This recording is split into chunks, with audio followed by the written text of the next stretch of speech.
If you don't see those things and kind of feel the soul of the brand, no marketing that I do is going to matter.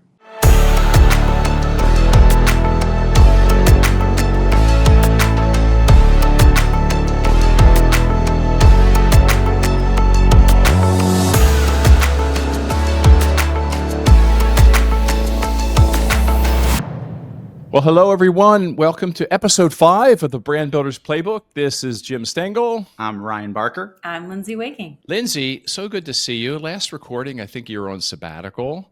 So it looks like you're back at work because you're in your work clothes. You have your overalls and your dark floral blouse. So I can tell you're back at the office.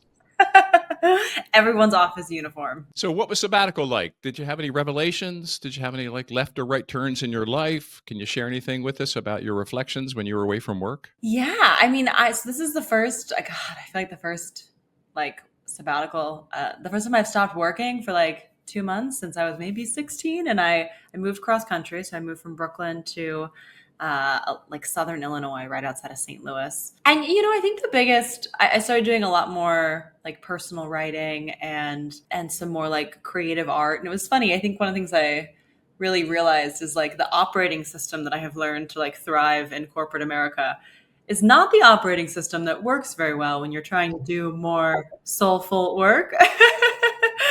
And I was like, wow, I have sharpened a different tool set. And I felt like, kind of a beginner trying to get back to understanding, how do I learn myself to do this different type of creating? And I think it's probably true in everything, that the tools that we learn in one domain don't always transfer. And so it was very humbling, but I feel and very spiritually disciplining, I think, to learn a new process, I guess, instead of tools to do more creative and personal work. Well, it's kind of relevant to the things we talk about. One theme I hear from most of the senior people we talk to, senior marketing people, is they don't build in time for reflection and thought. And when that happens, you get caught on the wheel and you never break away from it. So I think it's a very powerful discipline. And increasingly I hear people talking about scheduling reflection. I'm going to take Friday every week just to have a quiet day. And I think that's really important. I don't think great ideas come to you unless you build in time to be open to them. Yeah, absolutely. And creativity doesn't work on efficiency, you can't optimize creativity. I think that's kind of one of the beautiful but probably frustrating things about it for a lot of people. So Ryan, what's this have to do with brand and performance marketing, this little chat we're having? I think everyone needs a sabbatical and consumers and corporate America. Yeah. Well, listen, we're about halfway through the series. We're having a lot of fun with it. We hope you are too. And we had a great episode last week. And this week is going to be kind of getting into the numbers, which we love. And we're going to talk about this hotly debated topic, which never seems to go away. And that is the tension between brand and performance marketing. Last summer, I host a big CMO thing in Cannes at the Cannes Lions Festival. 60 CMOs. We always ask them to vote on the top issue they're wrestling with. 3 years in a row, it's been this one.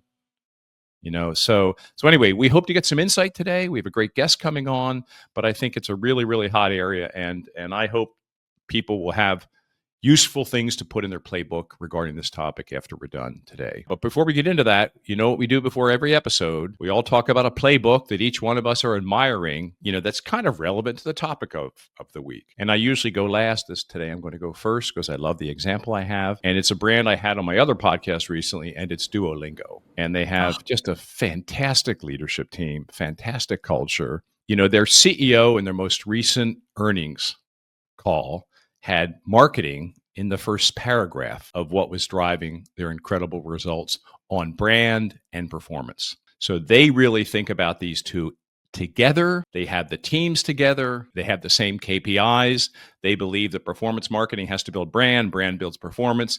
And they have this crazy mascot, which they manage so beautifully. He shows up in all kinds of different ways. He's snarky. And by the way, when the mascot is in their marketing, they build performance, and the mascot is the brand. When people ask me to study a brand who gets this topic, I tell them to go look at what Duolingo is doing and how they think about this whole topic of brand and performance. And by the way, the brand is hot. They have high levels of retention. They have new users coming in all the time. It's a sticky brand. So they really have figured it out. So my advice to everyone is go take a look what that brand is doing. There's insights for everyone. Lindsey, how about you? Oh, Duolingo is such a great one. I am obsessed with them too. You know what brand I've really been like looking at a lot lately is Depop. Do you guys know Depop? Yeah.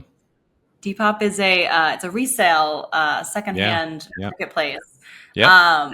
But they, I think, have done, and like I think secondhand like marketplaces can become very functional pretty quickly, but they have done such a beautiful job of creating not only like a brand, but like community and culture. I think they have like I was listening to a talk from someone internally, and they were saying how they have a saying like, you come for the clothes and stay for the culture.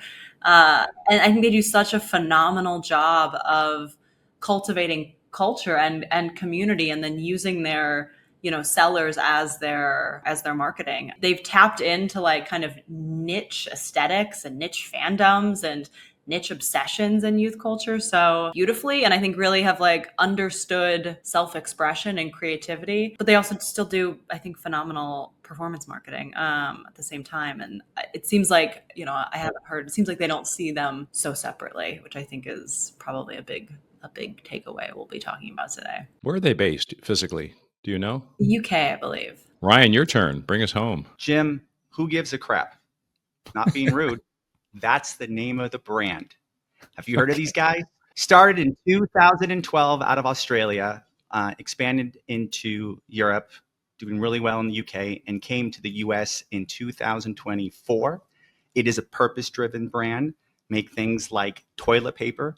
Their ads are incredibly cheeky, and they give 50% of their profits to something near and dear to all of our hearts in terms of a purpose-driven brand. And for today's topic between brand building and performance marketing, what I love about Who Gives a Crap, besides their packaging and their ads and fun, is that they have a pretty low cost of acquiring customers. It all started with brand led, which is one of the things we're going to talk about, and they're direct to consumer. But recently in 2024, when they came to the US, now Whole Foods, Target, and Amazon have been distributions. So I'm glad that Lindsey brought a smaller brand and we gave another smaller brand as an example. These are ones to keep our eyes on to see what's happened. So yes, Jim, who gives a crap? Where are the founders from? Are they ex-P&G? Australia. Or KC? Did they come from KC or P&G or any? No? It's a good question. All sure. great ones come from P&G, right? But we got to see. Not always. But it's three gentlemen. All right. Well, listen, let's get nostalgic and look back at last week. We had Raja at MasterCard on the show. We went into ROI in a deep way, and he is such a seasoned leader and so articulate about his strategies. I mean, we always learn something listening to him. But this week, we're going to get into what we just talked about. That's brand and performance marketing. And Ryan, I think you need to kick us off here because you love this topic. You can talk about it endlessly. You have data to support it. Your company is very much about this. So why don't you kick us off and get us started on talking about brand and performance marketing? Yeah. Well, you also, with the publishing, great work on Harvard Business Review, where we started this off 2 years ago with brand versus performance. And then now more recently with the work report that was published earlier this year with our friends and other colleagues called The Multiplier Effect. There's been this false choice that performance marketing is the king, and that as long as we are spending the bulk on performance marketing, brand's sort of like a nice to have because you can measure all those clicks. And what we've managed to calculate is that the reality is performance marketing performs well when you're brand led, and that it's not brand versus performance, it's brand times performance. And you can unlock this quantifiable, predictable multiplier effect.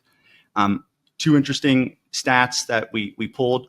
One is if you're a balanced brand between brand building and performance marketing and you cut brand out, perhaps there's pressure, your ROI will drop on average by 40%. If you're a performance driven engine and you turn on brand and you become brand live, the median ROI in the work report is plus 90%. So this is the real deal. And I'm excited for our guests to get into this because I think a lot of marketers struggle to not only get out of what we would call the doom loop when you're performance led, but how do you persuade our leaders that, hey, taking 2 steps back might actually lead to 5 steps forward, and using data and facts to have that argument? Well, listen, let's take a little tangent here. And I'd like both of your points of view on this. Maybe you first, Lindsey. Was that data that Ryan just cited? Why is it still attention? Why is it the top issue people are voting on that they're wrestling with? I mean, the data is there, and that multiplier effect got a massive, massive reach. Thousands of people downloaded that. Why does it deserve an episode in this series? It's a great question. Like, I feel like anyone who's been in marketing has been in these like tussles, and these arguments have existed in every new business pitch and every client conversation that we've all had for decades now. And I don't know, maybe my instinct is that just in cultures that want constant optimization, even though the data is there, brands still feel so amorphous to people. It's harder to see, it's harder to define. It's a little more irrational. I wonder if that just rubs against this culture that wants, again, even though we have the numbers, that wants to be able to see the clicks and see the ROI.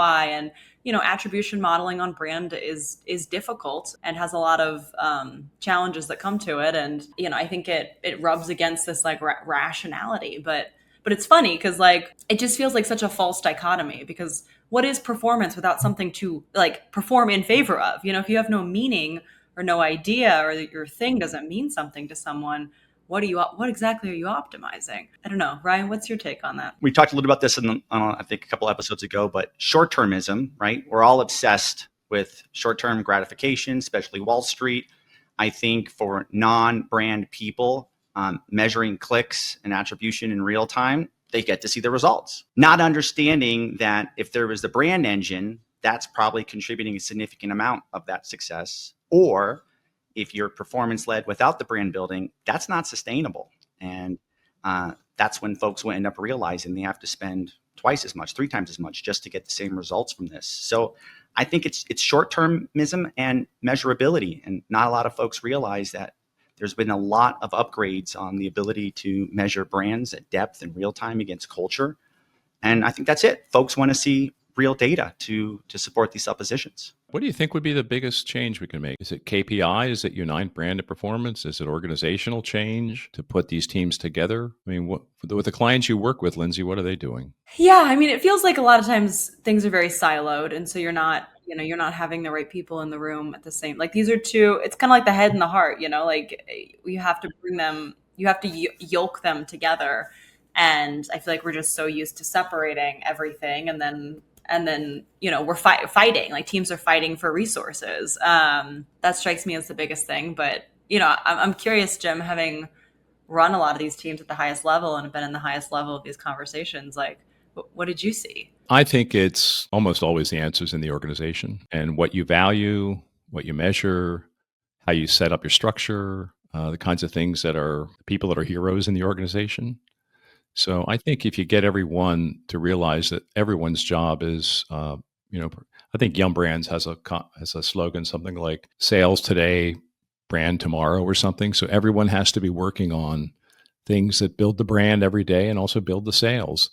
And they're in a very day-to-day business because they're in quick serve restaurants. But I think the answer is in how you set up your organization. Yeah, I think you're onto something there. I think they've been quite often siloed with different KPIs to focus on, different incentives, not realizing it's two sides of the same coin. We talk a lot about how brand is the engine and performance is the accelerator. And without both, you're not going anywhere fast. Okay, we're going to bring on Andrea in a minute. Lindsey, we're going to let you have a little coffee break as you listen, and we'll bring you back for your expert analysis of it, commentary, anything that you would advise we all listen for as Andrea talks about this topic, and I'm sure lots more. I think I'm so interested to hear functionally how they do it. To your point about organization, what are the more invisible things that are happening inside of Ally that allow branded performance to work well together? And philosophically, how does she overcome some of the short-termism? Why can't I say that? Short-termism. You need a sabbatical. Yeah. All right. Well, go enjoy a coffee, your favorite coffee, and a snack or whatever you want to do, and we'll see you in a few minutes. Okay, sounds good. Have fun, guys. Well, every week we bring on a guest that we think is a great fit for this topic, and oh my, is Andrea a great fit for this topic. She is the CMO at Ally. She joined the company way back in 2006 when it was just GMAC. 3 years later, she spearheaded the creation and launch of the Ally brand. And in 2022, 2023, and 2024, Ally was highlighted on the Fast Company Brands That Matter list. That's a big deal. And Andrea has appeared on the Forbes World's Most Influential CMO list 5 times, earning her a spot in the 2024 Forbes CMO Hall of Fame. I never got that spot, Andrea. So congratulations I might be older and than you or welcome. something, Jim. Thank you.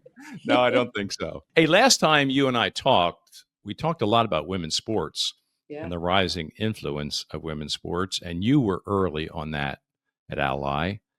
And I suspect that that has had a visible impact on your brand and your performance. So before we jump into this topic in more depth with Ryan, could you speak a little bit about that commitment to women's sports and what's that's done for Ally? It's been incredible. We for the 50th anniversary of Title IX, we made a commitment that for every dollar we spend in men's sports media, we were going to match that expenditure into women's sports media.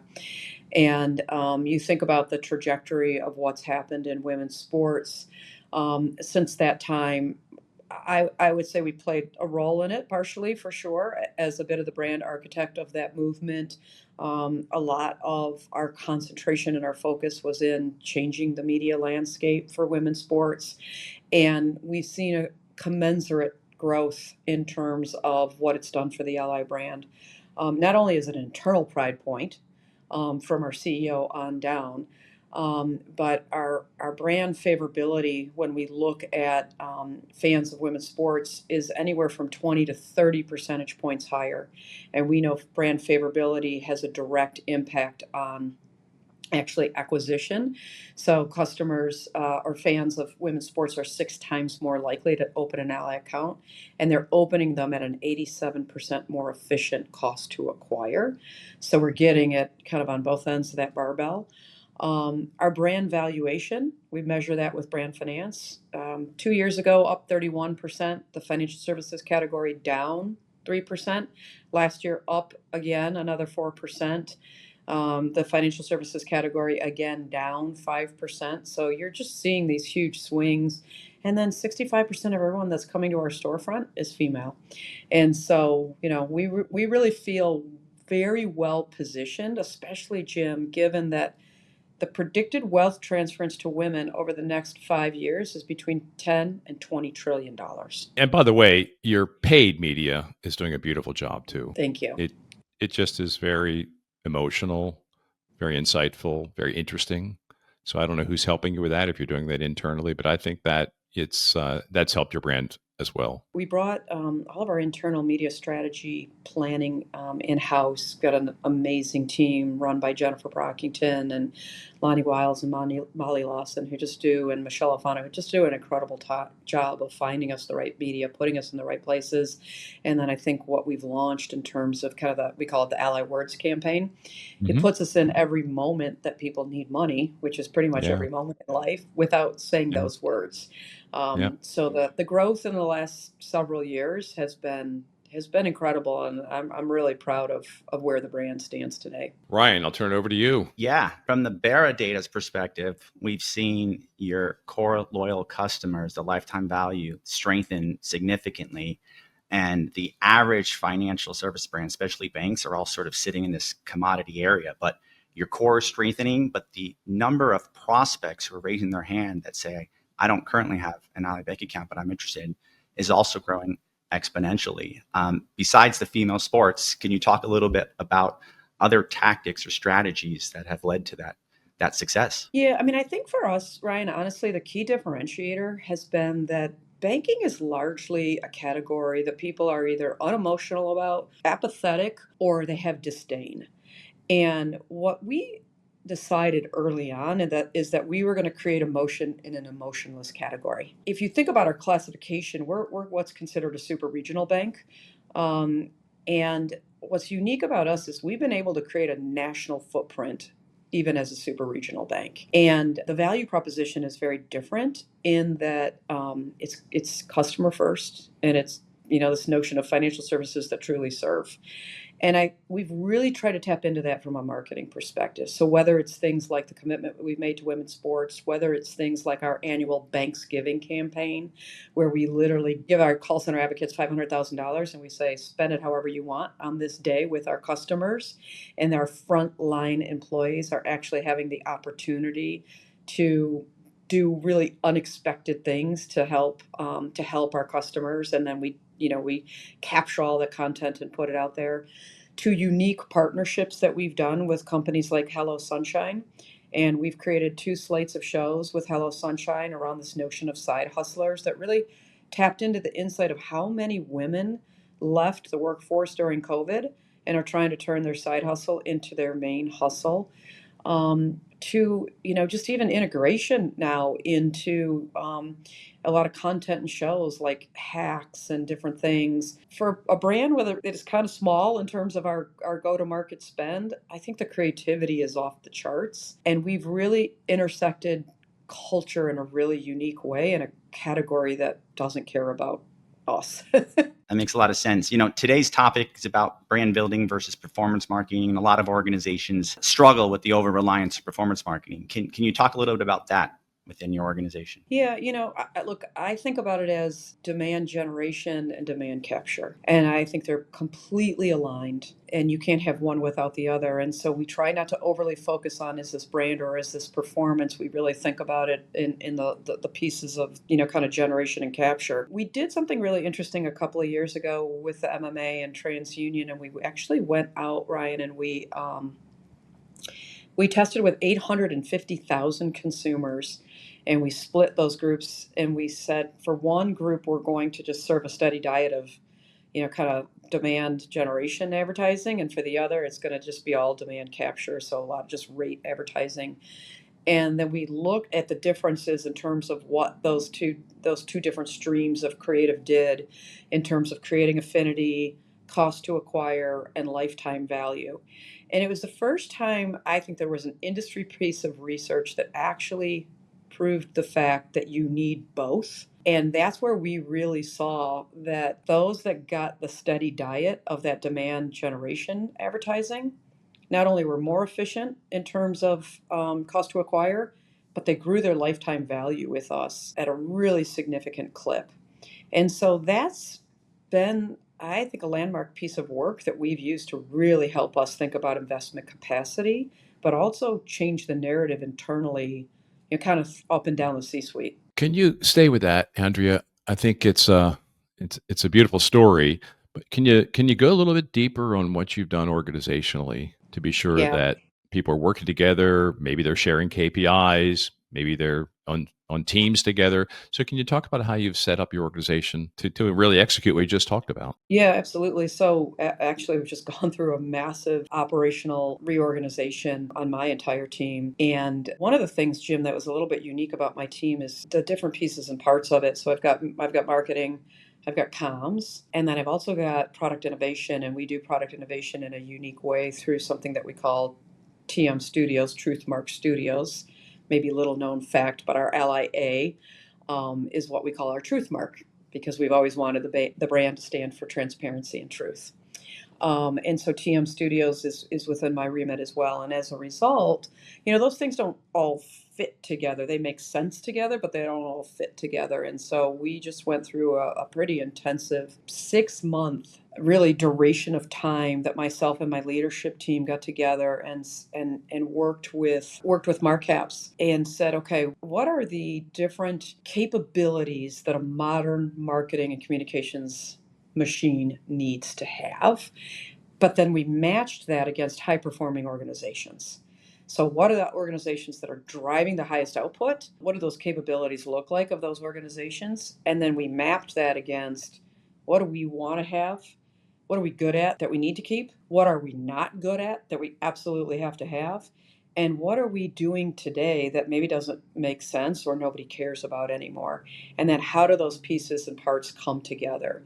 And so organizationally, we designed around this idea of really kind of a group responsible for insights, future thinking, innovation, AI strategy, MarTech, all the things that kind of fuel the thinking across the group. Then we created clear lines around execution. So media, audience strategy, budget allocation, identification of KPIs. That group owns all that, and then the other group that owns all the manifestation of the way that we show up in the world. So they take that plan and have creative top to bottom, content, social, all of it, and then a group that measures us. So I call it Switzerland, right? Direct report into me, no fudging the data, no versions of your own reality, measurement and optimization, and then how comes and kind of office the CMO round that out. And then one group with all of product and lifecycle marketing. And so it's a really almost, I don't want to say a linear flow because I don't think there's any such thing as a linear flow in this marketing and communications world, but there's clear lines, there's clear ownership, and one piece fuels the other and helps bring to life the strategy that we've just talked about. Andrea, I'd love to double click on one of the parts, budget allocation. For a lot of our audience, that might be a challenging piece between brand building and performance marketing. Can you talk a little bit about that process? Yeah, absolutely. So, we start with baseline, right? What are we committed to that we just have to allocate? I mean, long duration sponsorship. So you kind of start a little bit backwards, agency fees, et cetera. And then from there, what we try and do is what I would call zero-based budgeting, which is let's not think about what we did last year. Once we take out the commitments that we have, knowing what our business goals are, knowing what the complexity of the media environment is, the complexity of the consumer, how technology is changing things. We create these waterfalls and we say, okay, based on all of those elements, those are different inputs. Let's develop a waterfall that would actually get you to what is the right number from a media perspective. And then we decide, okay, we either have enough budget for that or we don't, and align on what we think that number needs to be. And then from there, really work through how much of it needs to go into demand generation and how much of it really needs to go into demand capture to balance the two things that we're always constantly trying to balance. One being brand health, KPIs, and the second being business outcomes. And one of the things that I really like, Ryan, that we've done that I think is different in the last couple of years is the senior leadership team at Ally has a shared scorecard. And so awareness and brand health KPIs are not just on my scorecard. They're on the CEO scorecard, the CFO scorecard, the business leaders, the head of HR. So it's forced very different kinds of conversations. In fact, the reason I was late to get to you guys is I was just with the CFO and our CEO and our head of the consumer business talking about the fact that we're trending negatively on the brand health KPIs. And what are we going to do to bolster that in terms of incrementality? Because now we all own it. And it's not a fight between me and our CFO of, I don't care about awareness, that's your problem, because we're not going to get paid if we don't deliver on our shared scorecard. Sounds like the organization truly believes that brand is everyone's responsibility. I think that's a brilliant recommendation for folks because we've seen many companies where the performance marketing folks have their own KPIs, brand has their own, and the fact that you guys have laddered this up across all leadership and brought them in, I think is brilliant.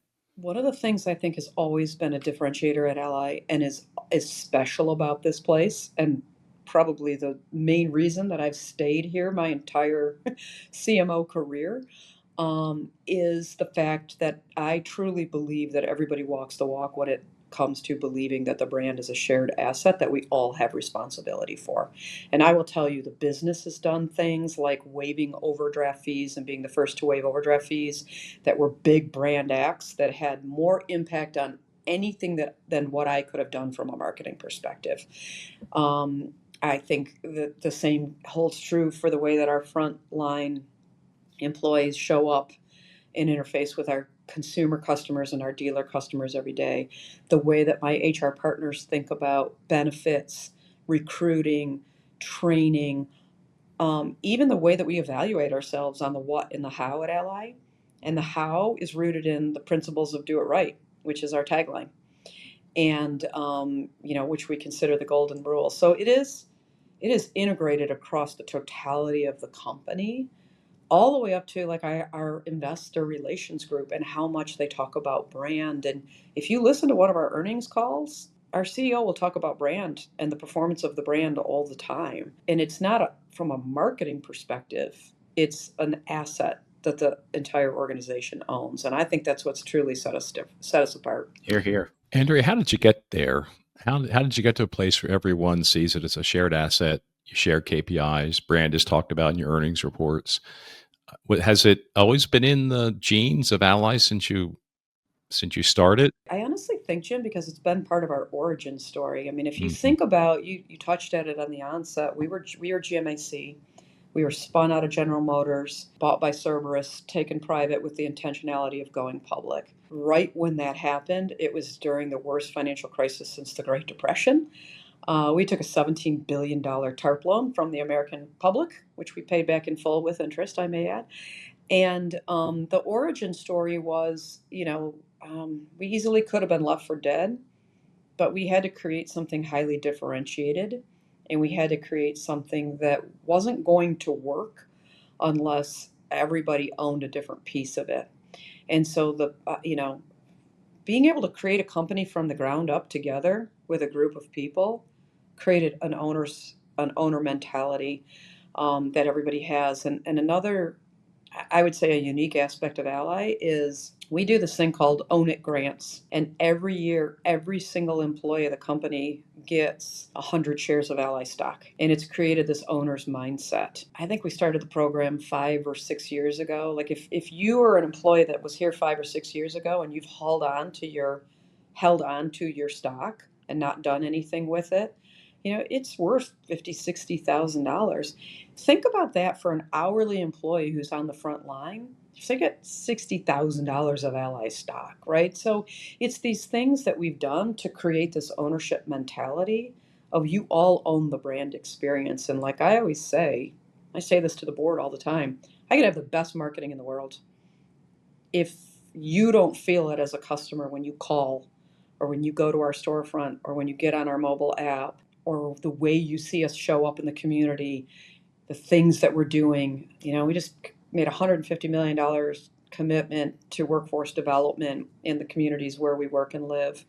If you don't see those things and kind of feel the soul of the brand, no marketing that I do is going to matter.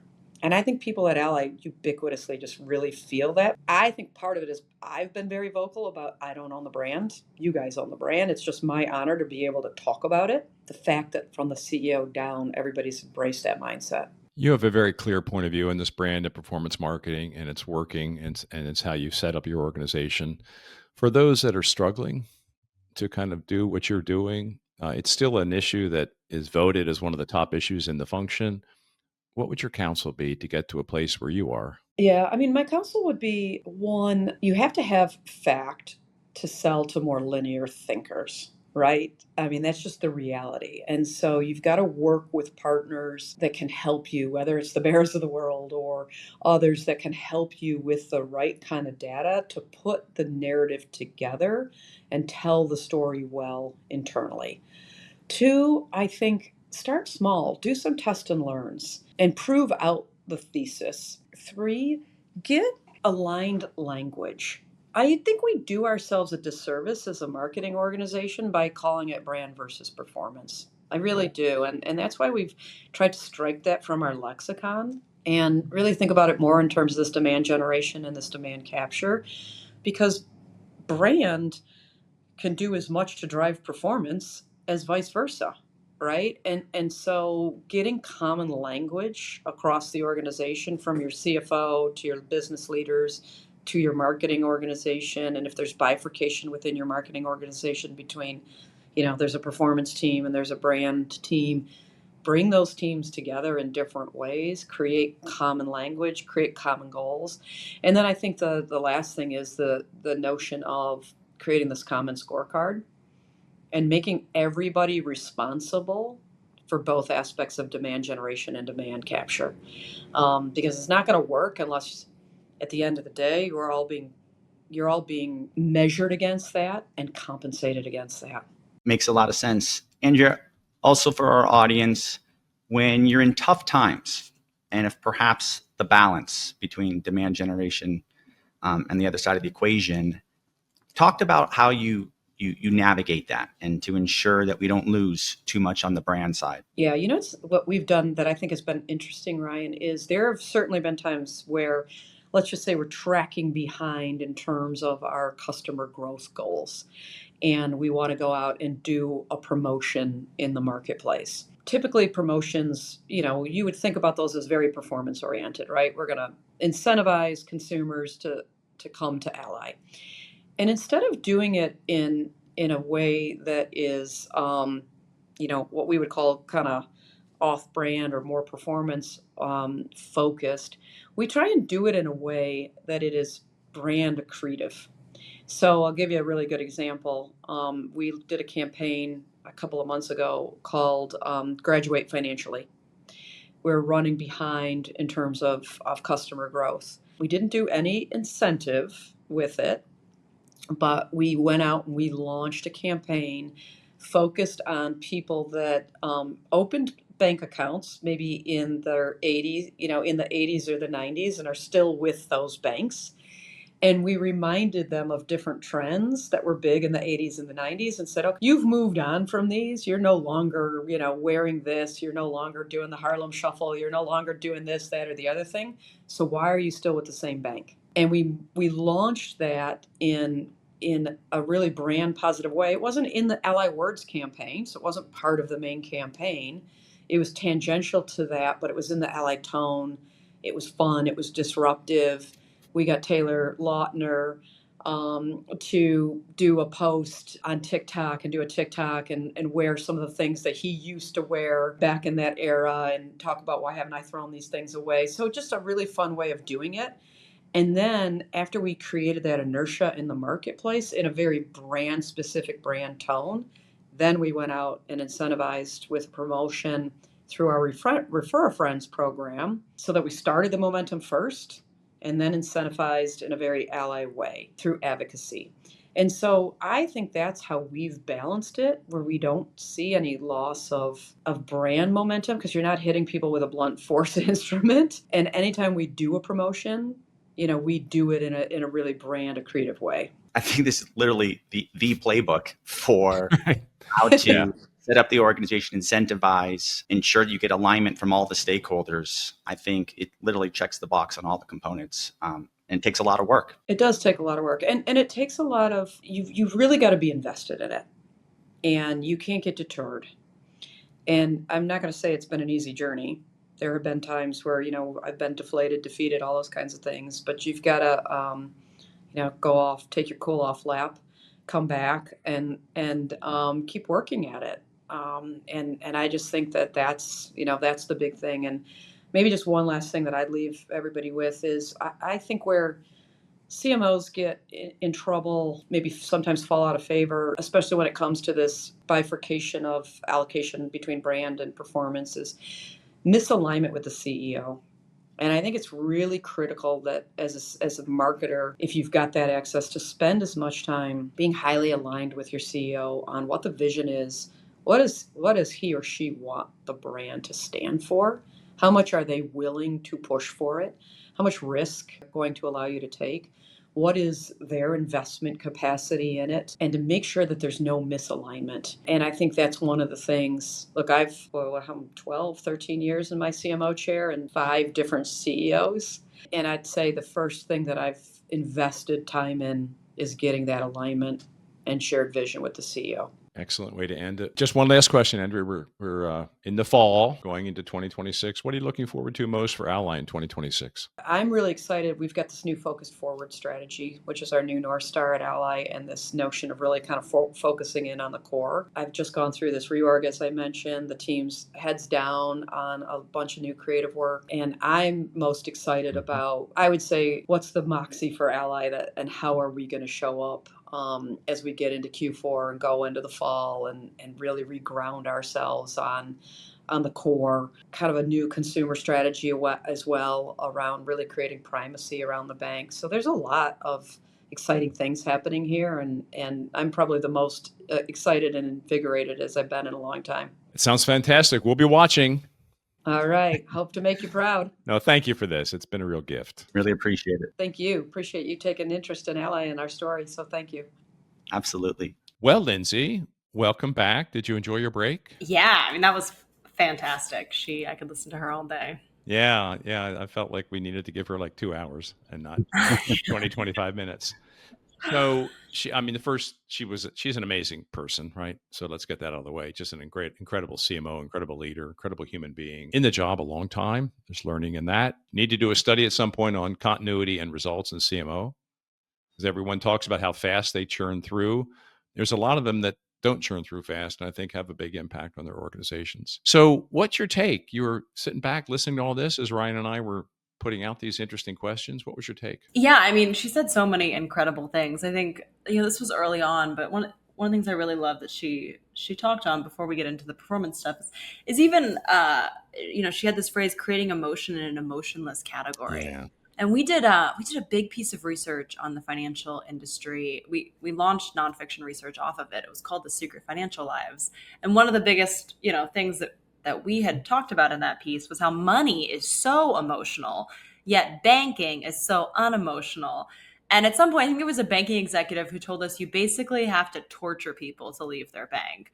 That it's just, we just don't think about that kind of purchase emotionally. And so I think there was something, we talk about brand, something so powerful, and being willing to bring emotion to that category. And then, I think one of the most brilliant things she said is she doesn't think about it like brand versus performance, but she thinks about demand generation and demand capture. Mm-hmm. And it's so simple, but in that like shared linguistic like reframe is a whole worldview that kind of takes away that that butting heads that we talked about and aligns both of them on the same side of the table. And I don't know, to me, that was one of the most brilliant reframes that I feel like every company could employ tomorrow.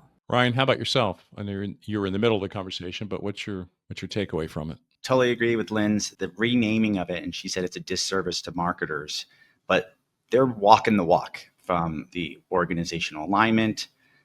Brand is an asset, something we've talked about in many episodes, Jim.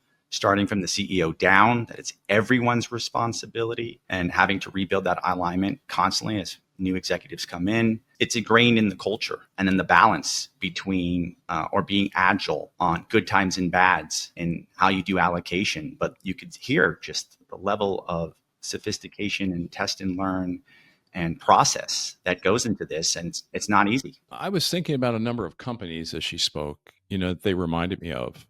And, she talked about giving freedom to the branches to spend some money to help their customers. That's very Zappos days, when it was just so far above everyone in customer experience. So I thought about, and actually I talked about Duolingo earlier in the show. The way she thinks about brand and performance and marketing is almost identical to how Duolingo talks about it, how they think about it. Obviously very different business models, but you got very similar strategies. And they set up their organization, as Andrea talked about, to walk the talk. And there was a little bit of P&G in there, putting in deeply thinking about the capabilities you want to build, and where's competitive advantage, and organizing your teams around those things. A very disciplined, methodical approach to organizing their company, and yet they value creativity.